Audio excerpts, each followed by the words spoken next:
You know, businesses have this secret weapon for, well, winning. And today, we're going to pull back the curtain and see how you can use that exact same tool as a scoreboard for pretty much any goal you have in your life.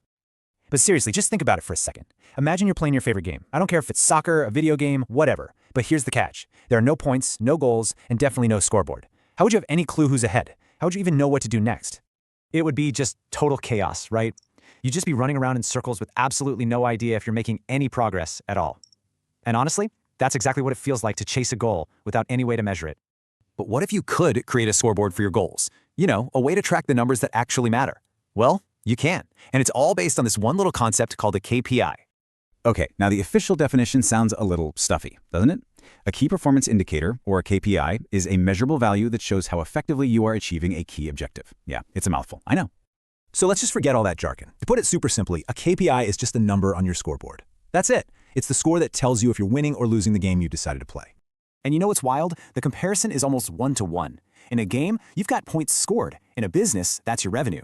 A game has a timer ticking down, a business has project deadlines. Chasing that high score, that's exactly like aiming for amazing customer satisfaction. It's the same idea, just with different names. But hold on, you can't just track any old number. A good scoreboard, just like a good game, has to have some rules. Because let me tell you, not all numbers are created equal. So what makes a KPI a good KPI? Well, for starters, it has to be relevant. It has to actually matter for your goal. It needs to be measurable, so you can count it. It's got to be specific, so you know exactly what you're tracking. And it needs to be time-bound, so you have a deadline. Following these rules keeps you from chasing what we call vanity metrics. You know, those numbers that look cool but don't actually help you win. All right, enough with the theory. Let's make this real. Imagine you've opened up your very own lemonade stand. How in the world do you build its scoreboard? Okay, the first, most obvious question we have is, did we make any money? In the business world, they call this revenue.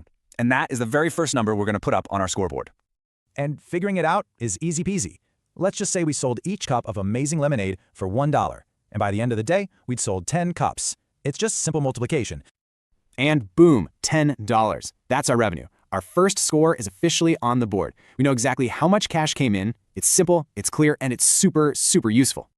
Okay, making money is awesome. But what if every single person who bought our lemonade actually hated it?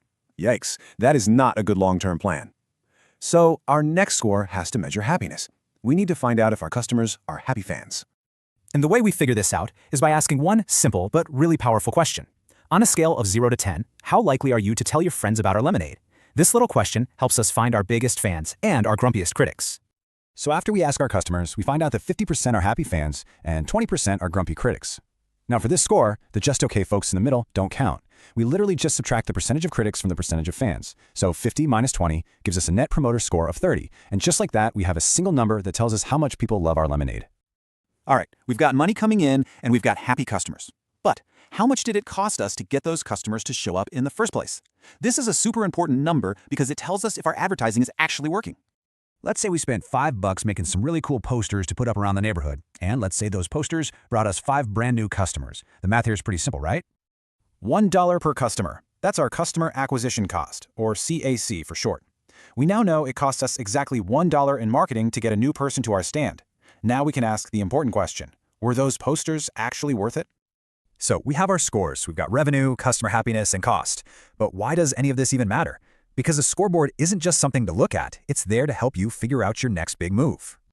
A good scoreboard basically gives you superpowers. It lets you see what's working so you can do more of it. It shines a big, bright light on what's broken so you can fix it. It gets everyone on your team aiming for the exact same target. And ultimately, it lets you make smart decisions instead of just guessing. Using a scoreboard is incredibly powerful. But, you know, it also brings up this really fascinating modern challenge, something I like to call the measurement paradox.